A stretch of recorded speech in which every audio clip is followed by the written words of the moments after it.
이 시간 하나님의 말씀을 받겠습니다. 이 복된 시간에 주시는 하나님의 말씀은 히브리서 12장 1절부터 3절까지의 말씀입니다.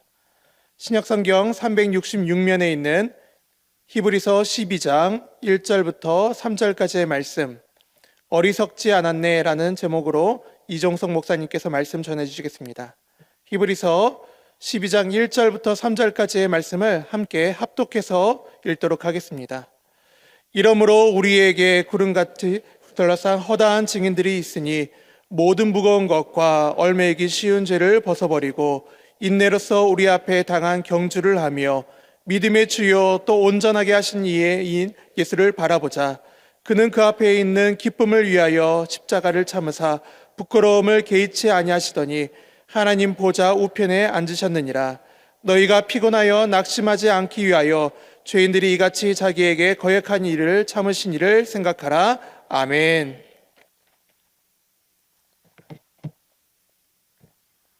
저는 설교를 시작하면서 우리 찬양 한 곡을 소개를 하려고 합니다. 제가 굉장히 좋아하는 그룹의 곡인데요. 한국 컨텐츠 싱어즈의 어리석지 않았네 라는 찬양이 있습니다. 그 가사의 후렴을 보면 어리석지 않았네. 우리 여러분 그 후렴 괄호되어 있는 그 부분 우리 함께 읽어주시면 좋겠습니다. 함께 읽겠습니다. 어리석지 않았네. 헛된 모든 것 버리고 영원한 것을 얻음. 황금보다 찬란한 영혼 속의 모습을 본 어리석지 않았네. 어리석지 않았네. 오늘 설교의 제목과도 같은 가사의 내용입니다. 어리석지 않았네. 저는 이 찬양을 들을 때면 요셉이라는 인물이 떠오르고요. 그리고 모세가 떠오르고요. 그리고 다윗이 떠오르고 그리고 바울이 떠오릅니다. 찬양의 가사처럼 그들은 황금 속에 둘러 있을 때가 있었습니다. 자리 자체만으로, 그들의 학위 자체만으로 뛰어나고 인정받는 사람들이었습니다. 그런데 헛된 것을 쫓지 않았습니다. 영원한 것을 선택했습니다. 여러분들에게 설교의 문을 열면서 질문을 해보고 싶습니다. 이 인물들이 어리석은 사람들입니까? 다시 한번 질문해 보겠습니다.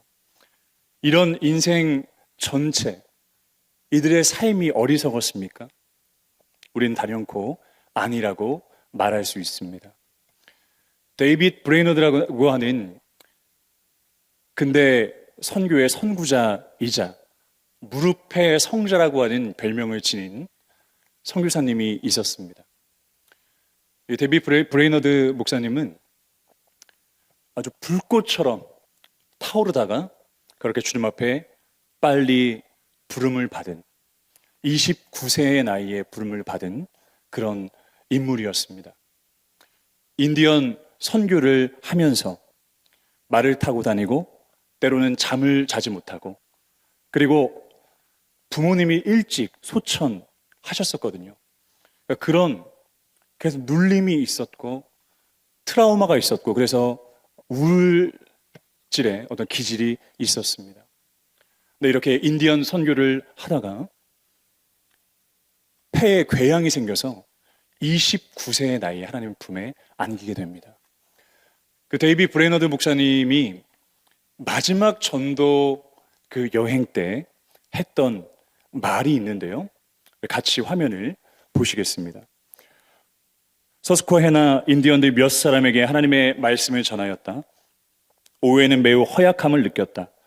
믿음으로 하나님의 전능하신 팔을 붙잡지 못한다면 나의 이 사역이 얼마나 무거운 일이었겠는가. 마지막 전도를 하면서 이런 말을 남기게 됩니다. 저와 여러분도 마찬가지죠. 우리가 하나님의 그 팔에 붙들려 있지 않는다면 우리가 어디에서 나는 그 힘으로 우리의 삶과 우리의 사역을 감당할 수 있겠습니까? 두 번째, 짐 엘리엇 선교사님이 있습니다. 명문 휘튼 대학을 수석으로 졸업한 아주 수재였습니다. 그런데 남미 에콰도르의 선교사로 그렇게 파송되게 됐고요. 그 부족 안에 들어온 모든 사람들을 다 말살했던 악명 높았던 아우카족, 그 부족이 어떤 사람들인 것을 알매도 불구하고 이 짐 엘리엇 목사님과 그리고 다른 4명, 총 5명이 아마존으로 가게 됩니다. 경 비행기를 타고 내리는 순간 아우카 부족에게 살해당하게 됩니다. 칼에 찔리고 도끼에 찍혀서 죽음을 맞이하게 됩니다. 역시 데이비 브레너드 목사님처럼 29살에 불꽃처럼 그렇게 살다간 선교사였습니다. 그리고 우리에게 너무나 유명한 조선 선교에 있어서 로버트 토마스 목사님을 우리는 알고 있습니다. 처음에 중국에서 선교했었던 모리슨 선교사님, 그리고 귀출라프 선교사님은 중국 선교를 하면서 또 우리 조선의 주기도문을 번역하기도 한 분입니다. 이분의 이제 바통을 이어받아서 대동강변에서 성경책 한 권 전하고 복음을 전하다가 역시 순교하게 됩니다. 그의 나이 27세였습니다. 여러분, 우리가 살펴보았던 그 성경의 인물들과 그리고 이 3분의 선교사님, 목사님의 삶이, 이 복음을 전한 이 행위가 어리석습니까? 우리는 이것을 보면서 절대 어리석은 것이 아니라 그들의 피가, 그들의 순교가 어떻게 지금 우리에게 전달되게 되었는지를 지금 뼈저리게 체험하며 오늘도 우리는 예배를 드리고 있습니다. 오늘 본문에 앞서서 12장의 말씀이죠. 11장의 말씀은 너무 유명한 별명을 가지고 있는 말씀입니다. 물론 오늘 본문 말씀도 유명한 말씀입니다. 암송도 많이 하고 있습니다. 믿음장이라고 불리는 그 히브리서 11장 말씀에 보면 총 16명의 믿음의 그 선진들이 나오게 됩니다. 근데 이 믿음의 선진들은 모두 우리가 갖고 있는 이성, 우리가 갖고 있는 생각을 뛰어넘어서 그들의 생애, 그들의 삶을 살았던 사람들입니다. 모든 한계를 뛰어넘어서 그래 중심을 지켰던 사람들이고, 그리고 그 인물들 중에 민족의 회개를 구하며 그리고 민족에게 복음을 전하는 기둥뿌리 같은 역할을 했던 인물도 있었습니다. 근데 성경은 이 위인들을, 믿음의 선지들을 어떻게 평가하고 있습니까? 히브리서 11장 26절, 11장 33절 말씀입니다. 그리스도를 위하여 받는 수모를 애굽의 모든 보화보다 더 큰 재물로 여겼으니 이는 상 주심을 바라봄이라. 히브리서 11장 33절 말씀에 그들은 믿음으로 나라들을 이기기도 하며 의를 행하기도 하며 약속을 받기도 하며 사자들의 입을 막기도 하며. 아멘. 이러한 평가를 주님으로부터 받으시는 저와 여러분 되시길 주님의 이름으로 축원드립니다. 주님 앞에 우리의 믿음으로 나라를 이기기도 하며 그리고 적을 소멸하는 역사를 일으키는 정말 그런 믿음의 소유자, 하나님께서 날마다 우리를 쓰담쓰담 칭찬하시는 그런 사람들 우리가 됐으면 얼마나 좋겠습니까? 이들의 삶을 보면 성경 속에서 믿음을 진정한 믿음이었다고 평가하고 있습니다. 그런데 이런 믿음의 평가를 받는 그 시작에는, 그리고 그 이면에는 히브리서 11장 26절 말씀에 그리스도를 위하여 받는 수모가 나옵니다. 모두 우리 사랑의 주, 우리 예수 그리스도 때문에 수모를 겪었던 사람들입니다.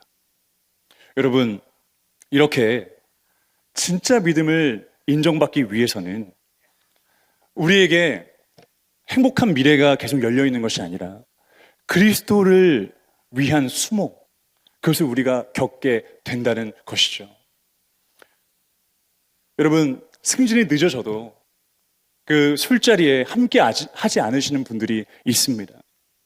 세속적인 그 방법과 고속 승진에 5G보다 더 빠른 그 방법을 찾지 않으시는 분들이 있습니다. 주일 예배를 드리기 위해서 그 휴일에 근무를 일부러 나가시고 명절 연휴에 근무를 해야만 주일에 나오시는 분들이 우리 새로남의 가족분들 중에서 있으십니다. 병원이나 카페에서, 그리고 사업장에서 분명히 색깔을 드러내면 우리 기독교를 싫어하는 사람들이 오지 않을 텐데, 요새 다른 카페도 많고 다른 병원도 많은데 거기에 CCM 그 연주곡을 틀고 찬송가를 틀어놓는 그런 분들이 있으십니다.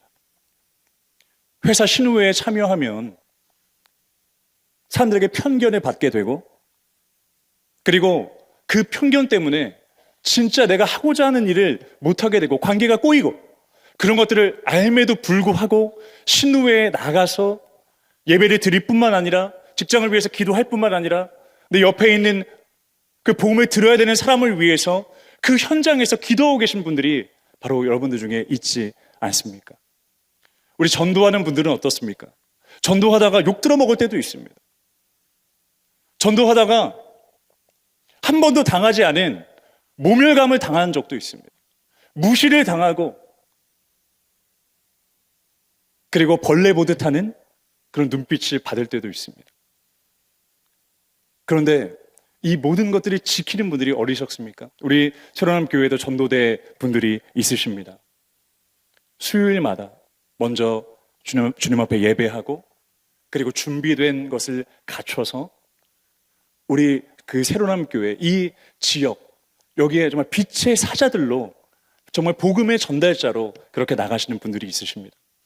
근데 그 전도대에 계신 속한 그 전도대원 분들께서는 이 만년동이나 월평동 우리 서구에만 사시는 분들이 아니라 세종에서도 오셔서 우선 우리 교회 주변에, 우리 교회는 이미 5달란트 받은 교회, 건강한 교회, 그리고 이웃에게 많은 기부를 하고 유익 끼치는 교회이지만, 그러나 복음을 전한 그 본질을 알리기 위해서, 그런 이미지화를 위해서, 그리고 그것이 단순히 그런 이익만이 아니라 그것을 외적으로만 드러내는 것이 아니라 진정 그 복음에 대한 열정을 가지고 전도를 하십니다.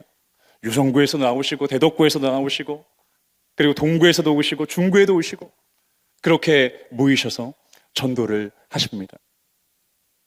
근데 그런 분들의 그 수요일에 아침부터 분주히 움직이시는 것, 그리고 더울 때, 올해도 얼마나 더웠습니까? 그리고 이틀 전부터 조금 시원해졌는데 한 3일 전까지 얼마나 뜨거웠습니까? 그런데 주님 때문에 나가는 것입니다. 그런데 전도를 하다 보면은 처음에도 말씀드렸지만 처음 받아보는 모멸감, 무시하는 눈빛, 처음에 그런 것들이 두렵고 해서 망설여지게 됩니다. 그러다가 같이 우리 전도대원들이 있으니까 용기를 내시고, 그리고 하나님께서 시간적 여유를 주셔서 한번 나가게 됩니다. 그러면 이 전도의 맛을 보게 되거든요. 이것에 그냥 단순히 인간적인 보람뿐만이 아니라 하나님께서 채워주시는 그 사람만이 알 수 있는, 그 전도대만이 알 수 있는 그런 채워주시는 마음들이 있거든요. 그런데 처음엔 쉽지 않습니다. 전도지 안 받습니다. 물티슈도 안 받습니다. 호불호가 있기 때문입니다. 그리고 때로는 어떤 과격한 분들은 자기들끼리 뭐라고 얘기하면서 그렇게 갑니다. 이상한 사람 취급합니다. 손을 밀치기도 하고 어깨로 치고 지나가는 일도 있습니다. 과격한 사람들은요. 그런데 그 모든 일들은 어리석은 일이 아닙니다. 저도 전도를 하다가 실패한 2가지 큰 경험이 있습니다. 근데 용기를 얻게 된 것은 무엇이냐면, 성경 속에서 어찌 보면 예수님의 제자들도 그렇고요, 다 실패한 그 사람들, 그러나 우리 예수님을 통해서, 그 십자가의 능력을 통해서 그 이후에 반전적인 그 놀라운 역사를 체험했던, 그 능력을 체험했던 사람들 이야기 아니겠습니까? 그리고 어몽의 대장의 자서전을 보니까 그 K2 그 몇 좌를 그렇게 등반하고 성공을 했습니까? 그런데 실패한 기록이 훨씬 많은 거 아십니까? 그러니까 실패를 한다고 할지라도 용기를 갖고 나가게 되더라고요. 2번의 큰 실패를 경험을 했는데, 한 번은 인천 가자동에서 제가 공장에서 일할 때였습니다. 근데 그때 공장에서도 복음을 전해야 되잖아요. 근데 너무 쉽지 않더라고요. 그러니까 이렇게 일을 하면서 깨닫게 된 것은 무엇이냐면, 그 한 사람을 전도하기 위해서 정말 열심히 일해야 되고 성실하게 일해야 되더라고요. 그러니까 첫 번째는 그 회사에서, 그 직장에서, 내가 일하는 곳에서 정말 열심히 성실하게 해서 일로 인정을 먼저 받아야 됩니다. 그리고 두 번째가, 와, 저 사람의 제 신앙은 진짜, 얘 신앙은 진짜야. 얘 신앙은 그 무엇도 흔들 수가 없어. 와, 진짜 쟤 건들면 안 되겠다. 쟤 타협이 안 된다. 쟤 뭘로도 넘어갈 수 없을 거야. 라고 하는 진짜 인정하는 크리스천이 되어야 되더라고요. 그리고 세 번째는 전도하기 위해서 진실한 그 사랑 있잖아요. 그냥 형식적으로, 그냥 우리도 이제 세축이 곧 다가오게 되는데 이런 것들이 있기 때문에 의식적으로 하는 거 말고 진짜 그 영혼을 향한 그 사랑. 우리 사람은 다 통하잖아요. 다 진심을 알잖아요. 이 사람이 진짜인지, 나를 정말 아껴서 하는 것인지, 정말 내가 갖고 있는 그 보화를 맛보게 해주기 위해서, 나눠주기 위해서 그 말을 전하는지 여러분 알잖아요. 그 진정한 사랑을 알잖아요. 그러니까 그런 것들을 깨닫게 되더라고요. 그래서 공장에서 같이 일하는 저보다 10살 많은 형님이었어요. 근데 그 형님은 얼마나 힘이 센지 500kg짜리 약간 드럼통 같은 거 있잖아요. 복도에서 나름대로 노하우를 가지고 옆으로 굴려요. 그래서 한 20m를 옮기는 그런 아주 괴력을 갖고 있는 그 형님이었는데, 근데 그 형님하고 쉬는 시간에 뭐 이야기를 하거나 그리고 자판기 커피 한 잔 마시고 하면 좀 싫었었어요. 막 얘기하면서 막 꼬집어요. 막 웃으면서. 막 이 어깨도 꼬집고 진짜 피멍 들 정도로. 근데 이 형님을 전도를 했고 주일날 이제 교회에 나왔습니다. 그런데 그 전날부터 나온다는 소식을 듣고 굉장히 기다렸죠. 그래서 온다는 시간에 인천 갈산동에 있는 교회를 섬길 때였는데 밑에 내려가서 기다렸어요. 그 형님을 기다렸는데 딱 나타나서 본 순간 티셔츠를 입고 왔는데 티셔츠 두 군데 구멍이 나 있는 거예요. 그래서 너무 창피하더라고요. 솔직하게 너무 죄송하지만 창피해서. 그런데 데리고 올라왔습니다. 그러니까 저도 여러 경제적으로 너무나 어렵고 형편이 어렵고, 그런데 구멍난 그 형님이 왔을 때 또 교회에 있는 사람들이 나를 어떻게 생각할까? 그리고 결국은 그 형님도 뭔가 싸한 분위기를 느끼고 그 뒤로 교회를 나오지 않았습니다. 그런 것을 보면서 너무 가슴 아팠던 그 실패의 기억이 있습니다. 두 번째 실패의 기억이 있는데요. 그러니까 제가 이전에 이제 골프 연습장에서 한 6개월 정도 이렇게 일하고 이제 옮겨야 될 상황이 됐었어요. 그래서 주님, 또 어떤 일을 또 제가 해야 될까요? 네, 인터넷도 찾아보지 않고 있었는데 어떤 매장을, 그때 당시 집 근처에 매장을 이렇게 지나가는데 알바 구합, 네, 딱 붙어 있더라고요. 그것도 투박한 글씨로. 그냥 사람 그냥 뽑은 거 말고 있잖아요. 매직으로 쓴 거예요. 알바 구함. 뭐에 홀리듯이 이끌려서 들어갔습니다. 그런데 남자 사장님이 앉아 있는 것이 아니라 잠깐, 그 결론적으로는 그때 잠깐 밖에 나가 있는 상태였고 그 사모님이 이렇게 앉아 계신 거예요. 그래서 어떻게 오셨어요? 뭐 구입하러 오셨어요? 근데 저는 알바 구함 이거 보고 들어왔습니다. 그래요? 잠깐 앉아봐요. 이렇게 하면서 이제 소개를 하고 이제 이야기를 이어가는데, 제 소개에서 제가 총신대학교 신학생이다라고 얘기하니까 갑자기 그 사모님 벌에 쏘인 듯이 정말 흠칫 놀라는 거예요. 그래서 왜 이렇게까지, 왜 미간이 이렇게 움직이는 거 있잖아요. 왜 그렇게까지 놀랄까 생각을 했는데, 그러니까 결론적으로 이 남자 사장님이 너무 철벽이에요. 포스코 철강보다 더 철벽이에요. 그래서 아무리 복음을 전해도 오히려 부부 싸움만 됐더라는 겁니다. 그래서 이 남편이 자기는 자꾸 전하면 싸우니까, 애도 힘들어하니까, 근데 교회는 안 나가죠. 그리고 그때 유튜브나 이런 게 지금처럼 켜기만 하면 우리 볼 수 있는 그건 아니잖아요. 그래서 복음을 들을 수 있는 기회가 없으니까 막 기도를 하는 거예요. 그 전주에도 막 기도를 하는 거예요. 그런데 그 한 주 만에 인터넷으로 전화가 온 게 아니라 걸어서 신학생인 제가 들어오니까 놀랬던 거죠. 그런데 결론적으로는 실패했습니다. 상하 관계가 주는 그 장벽이 있더라고요. 그 한계가 있더라고요. 정말 열심히 일했습니다. 그리고 정말 천국은 마치 밭의 감추인 보화, 뭐 그런 예화도 막 전하고, 요한복음 3장 16절 말씀도 전하고, 사형리도 전하고 열심히 했어요. 갈라디아서 6장 9절의 말씀처럼 낙심하지 말고 포기하지 말지니 때가 이름에 거두리라 말씀하셨던 것을 믿고, 그리고 디모데후서 4장 2절의 말씀처럼 너는 말씀을 전파하라. 때를 얻든지 못 얻든지 말씀을 전파하라. 하나님께서 역사하시리라 믿습니다. 이런 실패를 2번이나 겪고 절치부심했어요. 관계전도뿐만 아니라 노방전도도 열심히 해야 되겠다. 야성을 잃으면 안 되겠다라고 해서 사진 한번 보여주실까요? 이전에 우리 전도팀하고 제가 전도했던 곳입니다. 네, 이렇게 보시면 뭐 지하실은 아니고요. 우리 경부 고속도로 그 다리 밑인데요. 여기가 이제 시원하기도 하고 많은 분들이 이제 지나갑니다. 근데 그때 당시 교회 정책에 따라서 아름다운 신문이라고 지역 신문에 교회의 그 전도란을 실어서 그 아름다운 신문을 전하면서 전도를 했었어요. 그러니까 여러분 한번 생각을 해보시기 바랍니다. 네, 그 신문 많이 받았을까요? 전도대 가방에다가 이렇게 사이드로 메고 나가서 나눠주면은 한 반절 이상은 다시 갖고 돌아와야 되는, 그래서 전략을 바꿨습니다. 물티슈를 나눠드리자. 물티슈는 잘 받으시더라고요. 그러니까 사탕도 호불호가 있어요. 이쑤시개 같은 것도 호불호가 있습니다. 근데 물티슈는 굉장히 잘 받으세요.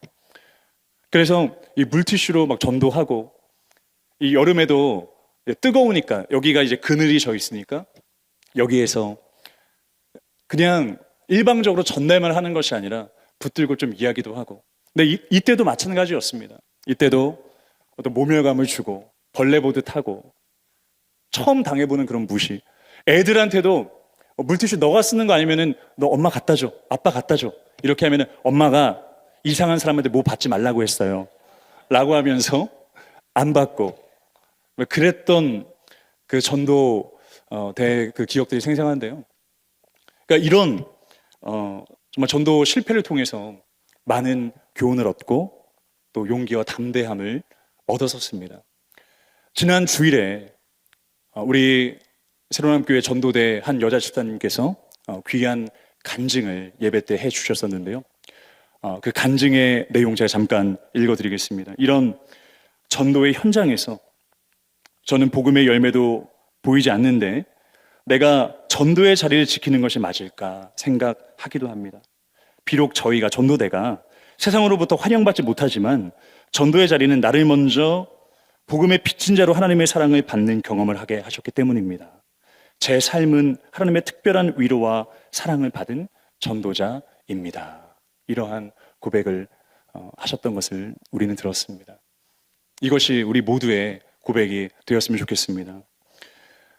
우리가 이렇게 전도하고 그리고 또 우리가 헌신하고 희생하는 것, 이것이 어리석지 않은 이유는요. 그리고 계속해서 다른 사람들은 어리석어 보인다고 얘기하지만 계속 우리가 앞으로 나아갈 수 있는 담력을 얻게 되는 것은 히브리서 12장 1절의 말씀입니다. 우리 다시 한번 다 같이 읽으시겠습니다. 이러므로 우리에게 구름같이 둘러싼 허다한 증인들이 있으니 모든 무거운 것과 얽매이기 쉬운 죄를 벗어버리고 인내로서 우리 앞에 당한 경주를 하며. 히브리서 12장 1절 말씀에서 이러므로 라고 하는 것은 이런 이유에서라는 그런 의미입니다. 11장에서 총 16명의 그 믿음의 선진들이 소개가 되었고, 그리고 바로 이 믿음의 위인들이 정말 허다하게 둘러싼 그 구름처럼 우리의 증인이 된다고, 우리를 응원하는 응원가들이 된다고 그렇게 말씀하고 있습니다. 첫 번째, 이것이 우리가 앞으로 나아갈 수 있는 동기부여입니다. 구름같이 둘러싼 허다한 믿음의 증인들이 있기 때문입니다. 우리를 달릴 수 있게 하는, 우리 경주할 수 있게 하는, 전도자의 삶을 살게 하는 첫 번째 동기부여가 정말 올림픽 경기장처럼, 그리고 FC 바르셀로나의 그 누캄프 정말 10만 명이 운집하는 그 경기장처럼 그렇게 우리가 그 경주의 트랙에서 막 뛰고 있는데 우리를 응원하는 이 허다한 증인들이 둘러싸고 있기 때문입니다. 우리를 지켜보며 우리의 믿음을 보며 우리가 복음 전하는 것을 응원하는 응원가들이 있기 때문입니다. 그리고 우리 옆에 사랑하는 집사님들, 그리고 권사님들, 장로님들, 그리고 우리 교역자들이 있기 때문입니다. 서로 도고 기도하는 기도자요, 그리고 서로 응원하는 응원가들이기 때문입니다. 근데 이 첫 번째 동기부여보다 더 핵심적이고 그리고 우리에게 확실한 동기부여가 되는 것이 있습니다. 히브리서 12장 2절부터 3절의 말씀 우리 또 한번 한 목소리로 읽으시겠습니다. 믿음의 주요 또 온전하게 하시는 이인 예수를 바라보자. 그는 그 앞에 있는 기쁨을 위하여 십자가를 참으사 부끄러움을 개의치 아니하시더니 하나님 보좌 우편에 앉으셨느니라. 너희가 피곤하여 낙심하지 않기 위하여 죄인들이 이같이 자기에게 거역한 일을 참으신 일을 생각하라. 아멘. 우리가 낙심하지 말아야 되는 이유는 무엇입니까? 두 번째 동기부여죠. 예수님을 바라보고 십자가의 능력을 힘입는 것입니다. 다시 한번요. 예수님을 바라보고 예수 그리스도의 십자가의 능력을 힘입는 것이에요. 예수님께서는 거역을 당하셨지만 참으셨습니다. 인내로서 끝까지 예수님의 경주를 다하셨습니다. 우리가 당하는 모멸감, 우리가 당하는 수치, 우리가 당하는 고난, 우리가 당하는 거절감, 우리가 당하는 우리를 비난하는 눈빛, 그리고 우리가 전도할 때, 그리고 우리가 예배한다고 할 때, 그때 몇몇 사람들 수군거리고 뒤에서 욕하는 것 같고, 그렇지만 예수님께서는 예수님이 당하신 그 고난과 수치 모든 것들을 개의치 않은 사, 예수님께서는 십자가를 지셨습니다. 이것이 우리에게 있어서 아주 확실한 동기부여입니다. 예수님께서는 십자가에서 과거로부터의 그 저주, 그리고 우리가 받아야 될 그 저주를 십자가에서 다 받으셨습니다. 그리고 예수님께서 십자가에 못 박혀 돌아가셨을 때 그때 정말 실오라기 하나 걸치지 아니하시고 얼마나 수치와 그 모욕을 당하셨습니까? 짓밟힌 장미꽃처럼 그렇게 밟히신 그 예수님, 그 예수님을 우리가 생각할 때 죄인들이 예수님을 거역하였지만 예수님 끝까지 사랑하셔서 모든 것들을 참으사 인애로서 예수님께서 먼저 경주를 하셨기에 우리도 그 예수님을 보면서 앞으로 나아가고 경주할 수 있는 것입니다. 예수님께서 이 십자가를 부끄러워하지 않으셨습니다. 그러므로 우리도 십자가에 달리신 그 예수님을 부끄러워하지 않는 자들로서 복음을 부끄러워하지 아니하고 전할 수 있는 저와 여러분 되기를 주님의 이름으로 축복합니다. 복음을 전할 때 그 복음 자체가 하나님의 능력이기 때문에 선포되는 그 순간 능력이 나가게 되는 줄 믿습니다. 그리고 예수님께서 공생애 가운데 보여주신 그 사랑을 우리가 전할 수 있는 기회를 우리가 받는 그 축복을 누리게 되기 때문에 이가 참 얼마나 감사한 일입니까? 또 사진 한 장을 또 보여주셨으면 좋겠습니다. 네, 역시 제가 전도를 했던 그 현장의 사진인데요. 네, 이 곳에서 학교 앞 전도를 했습니다. 또 학생들을 전도를 하면서 이곳에서 많은 학생들이 떠오르고 그리고 복음의 그 대화들이 떠오르지만 가장 떠오르는 것은 무엇이냐면 항상 이 전도가 끝나고 나면은요 버려져 있는 전도지를 다 주우면서 갔거든요.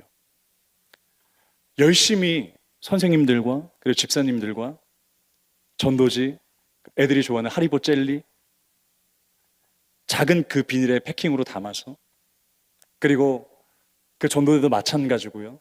전도용품들을 다 준비를 하는데 결국 우리가 나눠준 것이기 때문에 우리가 정리를 해야 되잖아요. 전도가 다 마치고 나면 그러면 어떤 때는 몇백 장씩 막 줍는 거예요. 쓰레기를 다 줍고. 그런데 그것이 버려진 것 같지만 한 알에 미랄이 떨어져서 좋은 것을 결실하게 되고 그리고 많은 열매를 맺게 되는 주님의 말씀처럼 그 모든 것들이 땅에 버려진 것 같고 또 밟으면 쓰레기가 되는 것 같지만 주님께서 주님의 때에 주님의 방식으로 놀랍게 역사하셨으리라 믿습니다. 여러분, 우리가 전하는 그 복음, 그리고 우리가 사랑으로 전도하는 그 모든 우리의 행동, 땅에 버려지는 것 같지만, 밟히는 것 같지만, 그러나 그것이 한 알의 미랄이 될 줄로 믿습니다. 아까 전에 살펴봤던 짐 엘리엇 선교사님은 이런 말을 했습니다. 세상의 세속의 역사는 어리석다고 말할 수 있겠지만 우리 기독교의 역사, 선교의 역사에 있어서는 순수한 복음의 사람이었고 찬란하게 빛나는 줄 믿습니다. 우리 마지막으로 짐 엘리엇 선교사님이 말한 이 말을 같이 읽으시고 기도의 자리로 나아가시겠습니다. 영원한 것을 위해 영원하지 않는 것을 포기하는 자는 결코 바보가 아니다. 아멘.